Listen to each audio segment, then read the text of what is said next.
partner does not arrive in your life as a monster. They arrive as charm. They arrive as confidence. They arrive as everything you ever prayed for. So at first, they love you so loudly. They admire you intensely. They make you feel chosen. But slowly, almost unnoticeably, that love turns into control.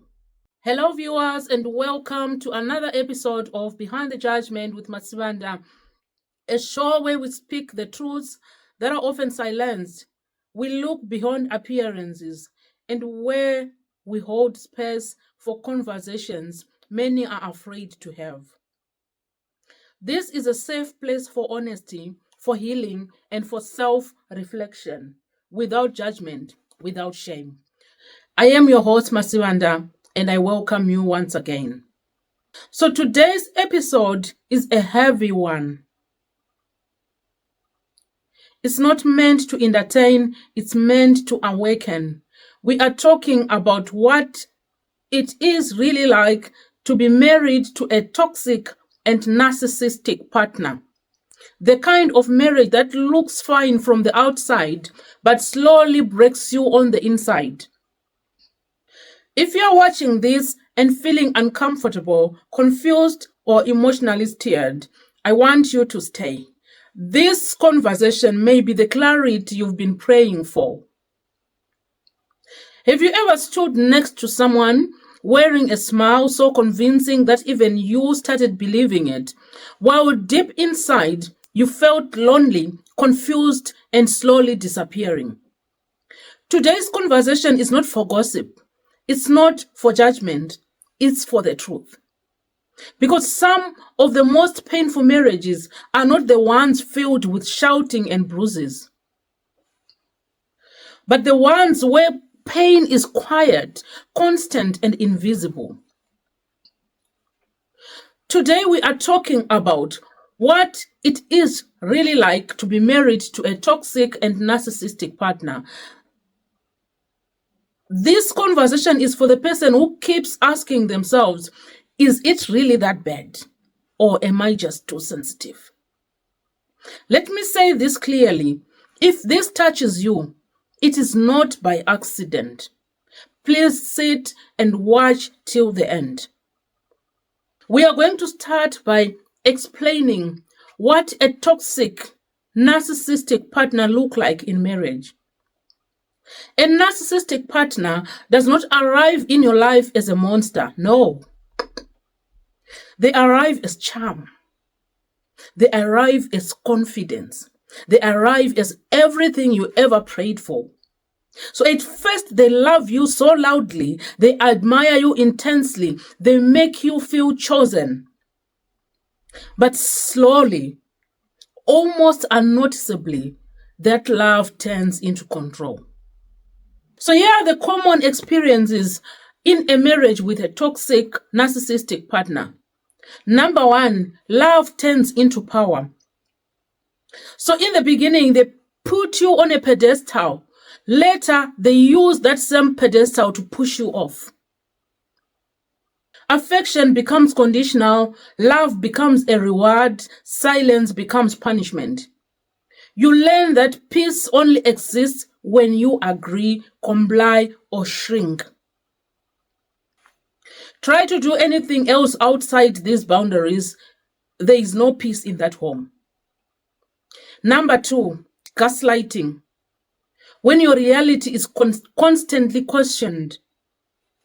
So you will raise a concern and they always say you are imagining things that never happened, you are too emotional, you are over-exaggerating, you bother yourself over nothing.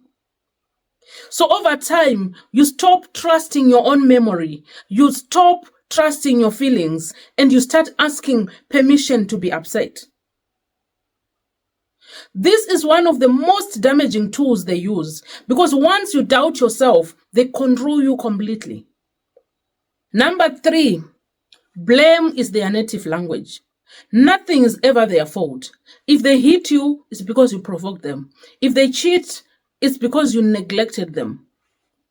If they are angry, it's because you don't respect them enough. So you become the emotional trash can for everything they refuse to face within themselves. And then number 4, emotional withholding and silent treatment. They don't need to shout. They punish you by withdrawing. No affection, no communication, no warmth. The house becomes emotionally cold. You feel like you're living with a stranger who controls the temperature of your soul. Number 5, they play the public angel and private tyrant. So outside the home, they are admired and respected by many. Sometimes they are even praised as a perfect spouse. Your parents and friends will even vouch for them. Some parents will blame you for anything wrong being done by this partner. But inside the home, you are the one walking on eggshells. This makes it harder for you to speak out because when you finally do, people say, but they seem so nice. But this guy is perfect. And then you just decide to suffer in silence. Number 6, they use control which is disguised as care. So they may control who you talk to. Usually you are not allowed to have friends. Hauvumirwe kuita mashamwari. So at first unobvisirwa people around you nicely because unenge wakavarwa nerudo. They will make you believe everyone else does not love and care for you the way they do, including your relatives. So initially, you will be the one to distance yourself. They will use you to remove the people around you. So you begin to distance yourself as a way to keep your relationship. Because remember, when they come to you, they present as the perfect partner. They present as the soulmate that you have been asking for. So you sit yourself down and think, and you tell yourself, it's better to remove these other people and protect my relationship. And once they know that they have you in their corner, trouble hits. After this, you will be told point blank, no friends are allowed around you. I don't want to see you with so and so. Who have you been talking to? They will also control the way you dress. So usually they make you dress so badly so that when they start unleashing their venom on you, even when you look yourself in the mirror, you will be convinced that you deserve what you are getting because you'll be looking so horrible. They control how you spend money. That is if they are still giving you the money. Or if you work, you go to work, they want you to account for every cent you spend. They will also control where you go. So if at all you decide to go out, and if at all they allow you to go out, you have to account for your whereabouts every single minute. They will bombard you with video calls every now and then without notice. And if you do not answer the phone, inoita nyaya.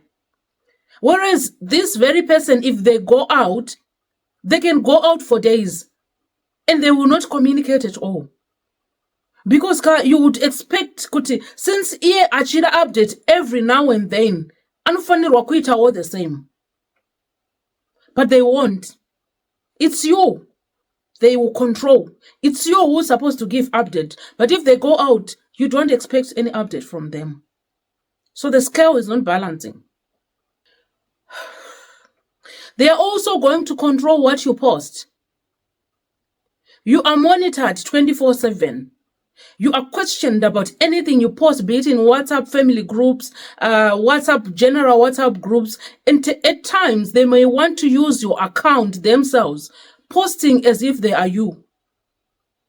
Have you ever noticed that maybe in a family group or just in another group in general, someone you know may post something and you begin to question yourself, did they really write this? Because you know that person cannot write like this. You know that person can never post things like this. Narcissistic partner at play. So all this control is done and wrapped up as love. They call it protection. They call it leadership. Yet your freedom slowly disappears. So before we go any further, I want to clarify this. I am not saying narcissistic partners are only male. We have both male and female narcissistic partners. So this conversation is not only for female. This conversation is for everyone because it affects everyone. So what are the effects of being married to a toxic, narcissistic partner? We have emotional effects. When you are married to a toxic narcissist, your emotions are no longer your own. They are managed, monitored, dismissed, and punished. So the emotional effects show up as constant anxiety, number one. You're always tense, not because there's chaos, but because chaos can start at any moment. You wake up anxious. You go to bed anxious. Your body is always preparing for an emotional attack that may or may not come. You overthink everything you say. You replay conversations in your head. You try to predict their mood before you speak. So this anxiety is not weakness. It is your nervous system trying to survive in an unsafe emotional environment. And then there's fear of conflict. So you will note that in healthy relationships, conflict leads to understanding. Every marriage has got its ups and downs.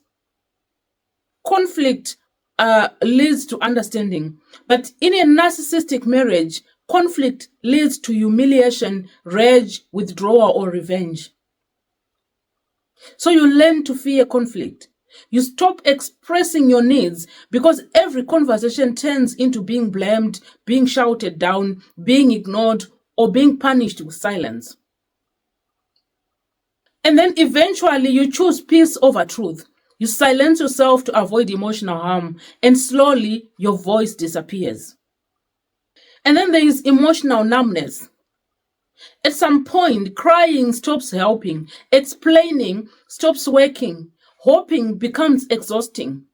So you shut yourself down. You don't feel joy the way you used to. You don't feel sadness deeply either. You just feel empty. This numbness is not healing. It is emotional shutdown. It is your heart putting itself to sleep because staying awake hurts too much. You're still alive, but not fully living. And then there's guilt for wanting more.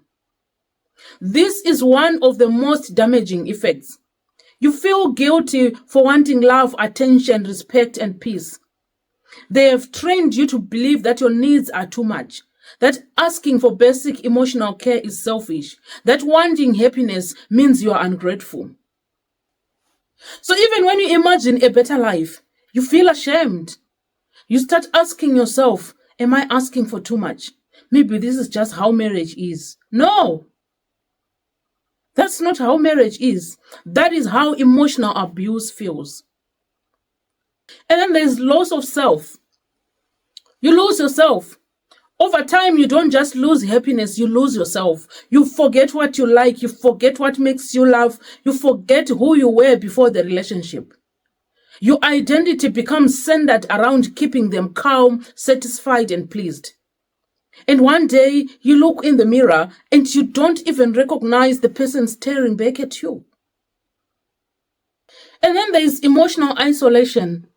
Even though you are married, you feel alone. You stop talking to friends because explaining is too hard. You stop opening up because no one seems to understand. You feel ashamed for staying. So you suffer quietly, smiling in public, breaking in private. This isolation is exactly what keeps you stuck. And then there's the silent grief. Perhaps that's the deepest emotional wound. You grieve the love you thought you had. You grieve the future you imagined, the person you became to survive. You are mourning a relationship while still inside it. And that is one of the loneliest pains a person can carry. So if you're watching this and feeling exposed, I want you to know what you are feeling is not imaginary. It is not exaggeration. It is the emotional cost of loving someone who needs control more than connection. And naming this pain It's just the first step toward freeing yourself from it. Now, let us talk about the mental effects of being married to a toxic narcissist. Living with a toxic narcissist does not just affect how you feel, it changes how you think. So you have chronic self-doubt as number one mental effect. One of the first mental casualties is trust in your own mind. You second guess everything, your decision, your reactions, your memories. You ask yourself questions like, did I overreact? Maybe it really was my fault. Maybe I misunderstood. So this constant self-doubt is not accidental. It is the result of long-term gaslighting. Over time, you stop believing yourself, even when the truth is right in front of you. Number two mental effect is depression and hopelessness. So when nothing you do is ever good enough, your spirit gets tired. You begin to feel heavy, unmotivated, disconnected from joy. You may still function, go to work, care for children, smile for others, but inside you feel empty. This kind of depression is quiet. It hides behind responsibility and routine. You don't feel excited about the future because the future looks exactly like the pain you're already living. Another mental effect is anxiety and panic. Your mind is always racing. You're constantly thinking ahead. How do I avoid upsetting them? What will they say if I do this? What mood will they be in today? Your brain never rests. So some people will experience panic attacks. Something like sudden waves of fear, tight chest, racing heart, without even knowing why. Your mind has learned that danger is always nearby. Then another mental effect is trauma bonding. So this is one of the most confusing mental effects. Despite the pain, you feel emotionally attached. You remember the good moments. You cling to who they were in the beginning. And your mind keeps saying, if I just try harder, maybe they'll change. Your mind always keeps saying, maybe I'm the reason why they changed. So this bond is not love. It is trauma mixed with hope. And breaking it feels terrifying, even when staying is destroying you. And moving forward, we are going to talk about the physical effects of being married to a toxic narcissist. The body absorbs what the mouth never speaks. So the first physical effect is constant fatigue. You are always tired, not because you are lazy, but because emotional survival is exhausting. Even after sleeping, you wake up drained. Your body is worn out from being in fight or flight mode for too long. Then number two is sleep disturbances. Many people in narcissistic marriages struggle with sleep, difficulty falling asleep, waking up anxious, insomnia.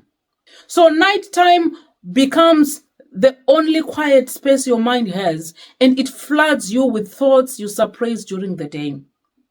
Then another physical effect is stress-related illness.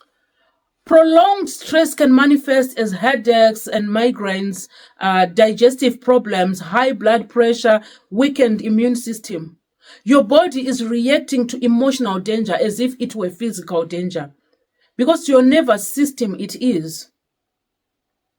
Then some may experience changes in appetite and appearance. Some people will lose weight, some gain weight, some stop caring about how they look altogether, not because they don't care, but because they are depleted. Survival takes priority over self-care. Then we're going to talk about financial effects of being married to a narcissistic partner. Money becomes another tool of control. So there is financial control and dependence, where many narcissistic partners control bank accounts, question every expense, give money with conditions, or restrict access entirely. This creates dependency. You begin to feel trapped, not just emotionally, but financially. So remember, I said, Narcissistic partners are not only male, they are female narcissists as well. So back then, we used to have men would be the ones to go to work. So those who were married to narcissistic partners, they would go out and look for money, come back, give everything to the wife, and they are left with nothing. The wife now controls the bank accounts. She controls money that she never worked for. That's the narcissistic behavior we are talking about. The husband had to ask for money from this woman, but he is the one who went out to work for it. And then there is career sabotage. Some narcissistic partners will discourage your ambitions, undermine your confidence, create chaos when you try to grow, or guilt you into staying small. So your success feels threatening to them. So they make sure you doubt yourself before the world ever gets the chance to believe in you. And then there's debt and financial chaos, where there is impulse spending, secret debts, or reckless financial decisions being made. And when the consequences come, you carry the burden. You clean up the messes you didn't create, all while being blamed for the stress. Then another financial effect is that you fear to live because of money. Many people stay not because they want to, but because they don't see a way out. They ask themselves, how will I survive? What about the children? Where will I go? So financial fear becomes a cage. So if you're listening to this and seeing your life reflected back at you, I want you to say something difficult but necessary.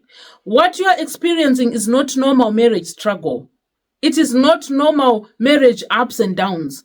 It is not just communication issues. It is not something you can love someone out of. It is harm. And acknowledging that does not make you weak. It makes you honest. Accepting your reality is not giving up on love. It is choosing truth over illusion. You cannot heal while you're in the same place that is hurting you. But you can begin healing the moment you stop denying your pain. And if all you do today is recognize yourself in this conversation, that is enough for today. That recognition is the beginning of freedom. So why do many people stay in these kinds of relationships? People do not stay because they are weak. They stay because they hope things will change. They are trauma bonded. They fear starting over. They are financially trapped and they are emotionally exhausted. And sometimes people stay because they are married to someone who has convinced them that they are nothing without them. Here is the hardest truth to accept. A narcissist does not change because of love. They change only when it benefits them, and even then, it is temporary. Accepting this truth is painful, but denial is more painful in the long run. So when we say they may change when it suits them or when it benefits them, have you ever tried to get out of that relationship? They will quickly switch. They are very cunning, these people. They can switch from being a monster to being a lovely person. They can quickly switch and go back to the charming person they were before. And that can last maybe 2 weeks, a month. And then when they realize that you're settled, they go back to their old self. Here is my gentle call to those living in this reality. If this sounds like your marriage, I want you to listen to this. You are not crazy. You are not dramatic. You are not ungrateful. You are responding normally to an unhealthy situation. Sitting yourself down and accepting your reality is not giving up. It is the first step toward freedom. Help is not a weakness. Living or planning to live is not failure. Choosing yourself is not selfish. If you're still watching this, I want to speak to you. I want to speak to you, not the version of you that smiles in public, but to the one who cries in silence. If this conversation has felt uncomfortably familiar, please hear this. You do not have to figure this out alone. Seeking help does not mean you have failed. It means you have listened to yourself for the first time in a long time. So help might look like talking to a therapist or counselor, confiding in a trusted friend or family member, reaching out to a support group, or quietly planning your safety and your future. You do not need all the answers today. You do not need to live today, but you do need support. So staying silent is what keeps you stuck.